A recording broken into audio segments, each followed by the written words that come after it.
Fala galera do canal Física Fan, meu nome é Kelvin, sou aluno do quinto período de Engenharia Mecânica na Faculdade Univertes do Polo Triense. Vamos apresentar um trabalho sobre viscosidade e o grupo é formado por Matheus Silva de Souza, Renato Lucastini, Rogério Júnior e Sadi Júnior. Bom, viscosidade. O que é viscosidade? A viscosidade é uma medida de resistência de um fluido ao fluxo. O fluido pode ser um líquido ou um gasoso, mas o termo é mais comumente associado ao líquido. No fluido líquido, a viscosidade de qualquer fluido vem de seu atrito interno.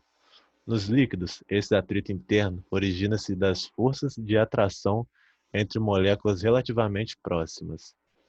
Em um gás, as moléculas estão em distâncias relativamente grandes uma das outras, por isso sua baixa densidade. Olá, pessoal. O meu nome é Renato e eu vou falar um pouco sobre a definição da viscosidade. A viscosidade, ela é uma propriedade física que descreve o atrito interno de um fluido em movimento.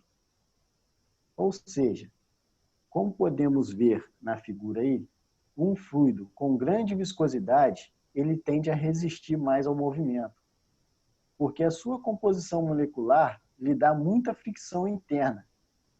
Ele sofre mais atrito. Já o fluido com a baixa viscosidade, ele tende a fluir mais fácil, porque a sua composição molecular resulta em muito pouco atrito quando está em movimento. É válido lembrar também que os gases possuem viscosidade, embora seja um pouco mais difícil de perceber em circunstâncias normais. Meu nome é Matheus e hoje eu vou falar um pouco dos fluidos e de como a temperatura afeta em sua viscosidade. Os fluidos podem ser divididos em líquidos e gases. A principal diferença entre eles são: os líquidos são incompressíveis e os gases são compressíveis. Os líquidos ocupam volumes definidos e têm superfícies livres, ao passo que, dado uma massa de gás, expande-se até ocupar todas as partes do recipiente. A temperatura tem um efeito importante na viscosidade, tanto que as medições dessas qualidades para fluidos são sempre dadas com temperaturas. A temperatura lá se comporta diferente nos líquidos e nos gases. Nos líquidos, a viscosidade diminui de acordo com o aumento da temperatura, como pode ver no gráfico. Quando a temperatura aumenta, a viscosidade diminui. Isso nos líquidos. Isso ocorre porque as moléculas estão se movendo mais e, portanto, passam menos tempo em contato uma com o outro. Já nos gases, a resistência do movimento aumenta com a temperatura. Ou seja, quando a temperatura aumenta, a viscosidade dos gases também aumenta. Isso ocorre porque, com as moléculas, se movem mais rápido. Há mais colisões entre eles, o que reduz a capacidade de fluxo. Olá, pessoal. Como se pôde observar ao decorrer da nossa apresentação, a viscosidade é algo que está sempre presente no nosso cotidiano. Muitas vezes ela é referida como a espessura de um fluido, como, por exemplo, nós falarmos da água como uma substância de baixa viscosidade e o mel, uma outra substância com alta viscosidade.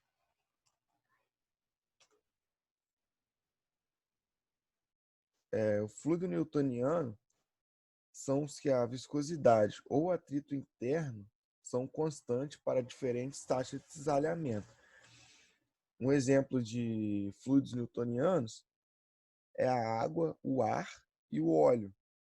Nesses fluidos newtonianos, quanto maior for a tensão, maior será a taxa de deformação do material. Já no fluido não newtoniano, são aqueles cujas propriedades são diferentes das newtonianas, né? Onde a tensão de cisalhamento não vai ser diretamente proporcional à taxa de deformação e, por consequência, não podem ter viscosidade definida. Agora eu vou falar um pouco sobre o processo de medição de fluidos. Esse processo da medição de viscosidade pode ser feito de diversas formas, usando um equipamento chamado viscosímetro, onde será comprovado que quanto mais viscoso for o fluido, mais tempo ele vai demorar para se locomover.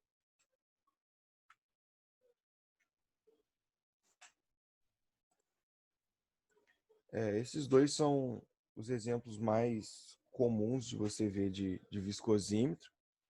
Esse da esquerda é chamado de viscosímetro de orifício ou copo Ford. O processo de medição dele é simples, você enche esse reservatório que ele tem e nivela o nível do fluido com a superfície do equipamento, sempre tampando o buraco dele de baixo. E a partir do momento que você tirar o dedo, você começa a marcar o tempo. Depois de que o líquido escoar por completo, você vai pegar esse tempo, jogar numa fórmula. A maioria das vezes o fabricante determina. Você só tem que fazer a medição da densidade do fluido. Já esse da direita, não. Ele é completamente automatizado, assim, né? Você só tem que selecionar os parâmetros que você deseja. O fabricante especifica para você, para o tipo da agulha. A agulha, no caso, é a haste medidora, né? O pessoal fala agulha ou espíndola. O tipo da agulha e a rotação que você tem que usar dependendo do fluido. Nisso você insere os parâmetros e bota para fazer a leitura. Além desses dois que eu falei que são os mais usados, existem outros. Vários outros, na verdade. Tem o viscosímetro capilar, que ele mede a viscosidade a partir da velocidade de escoamento do fluido. O viscosímetro Stormer, ele é específico para tintas. E também tem um chamado Stokes, que você insere uma esfera dentro do fluido, deixa ela imergida dentro do fluido e depois você obtém essa leitura. É muito importante para você ter um viscosímetro em vários processos, porque a viscosidade é fundamental para uma indústria assim que seja. Por exemplo, você quer envasar um produto, mas a sua matéria-prima oscila muito a viscosidade. Você tem que fazer testes com ela para saber a temperatura certa que você vai usar ela. E como já foi dito também, quanto maior a temperatura, menor vai ser a viscosidade. Dependendo do equipamento, vai ajudar isso ou atrapalhar. Vai depender do seu processo. Também, às vezes, quando você entra no mercado para comprar um amaciante que seja, muitas pessoas vão pelo visual. Esse aqui está mais concentrado, está mais viscoso, então ele é mais concentrado. Eu sou o Rogério, vou falar sobre viscosidade dinâmica. A viscosidade dinâmica é a propriedade definida a partir da lei de Newton da viscosidade. Aqui nós temos uma fórmula para calcular a viscosidade dinâmica, né, que seria taxa de deformação angular igual ao coeficiente de viscosidade, vezes ΔV sobre ΔT, que é, no caso, a velocidade sobre a tensão de cisalhamento. Aqui nós temos algumas unidades utilizadas, que é o Pascal, Newton segundo por metro quadrado e Poisson. Viscosidade cinemática. Aqui também temos uma fórmula para calcular a viscosidade cinemática, né, que seria viscosidade cinemática igual a viscosidade dinâmica sobre massa específica, que no caso seria o ρ. As unidades utilizadas são metro ao quadrado por segundo e Stoke. Vou falar também sobre as unidades de medida, né, usadas no sistema internacional, que seria a massa específica igual a quilograma por metro cúbico. Peso específico seria Newton por metro cúbico. A tensão seria Newton por metro quadrado. A viscosidade dinâmica seria Newton segundo por metro quadrado. E a viscosidade cinemática seria metro quadrado por segundo. Aqui nós vamos ter um exercício como exemplo, né? Que tá assim: a viscosidade cinemática de um óleo é 0,028 metro quadrado por segundo. E seu peso específico relativo é 0,85. Determinar a viscosidade dinâmica no SI. Para a gente começar a fazer esse exercício, a gente precisa achar o gama. Então aqui nós temos gama R, que é igual a gama sobre gama da água. Aí nosso resultado seria gama é igual a 8.500 sobre 8.500 newtons sobre metro cúbico. A partir desse resultado, a gente precisa achar o ρ. Já que a gente tem o gama e a gravidade seria 10, é só calcular. O ρ então seria 850 kg por metro cúbico. Aí aqui no final, para a gente poder achar o resultado da viscosidade dinâmica, viscosidade dinâmica seria então igual a viscosidade cinética vezes ρ. Aqui aí o resultado seria 23, kg por metro segundo.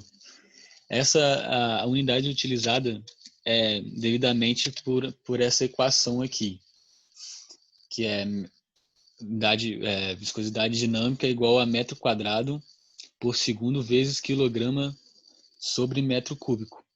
Você multiplica, o resultado é esse aqui. Bom, pessoal, aqui é o Renato novamente e com base em todo o conteúdo apresentado a vocês, agora vamos falar um pouco sobre a aplicação da viscosidade e a sua importância no nosso dia a dia. A viscosidade, ela está relacionada à resistência de um líquido e se refere à sua capacidade de se movimentar. Nesse contexto, a viscosidade ela está ligada a uma propriedade do líquido. Como, por exemplo, podemos utilizar a água e o óleo. A água, ela é menos viscosa, ou seja, ela sofre menos atrito do que o óleo. A viscosidade de um fluido, ele é essencial para algumas aplicações. Por exemplo, óleos lubrificantes. Óleos lubrificantes são muito importantes na redução de atrito entre componentes de equipamentos e motores. Para essa finalidade, o óleo precisa ter uma viscosidade específica, garantindo a lubrificação entre essas peças. E esse foi nosso trabalho sobre viscosidade. Obrigado por assistir até o final. Qualquer dúvida, deixe nos comentários aí embaixo. Não se esqueça de se inscrever no canal. E é isso. Tchau.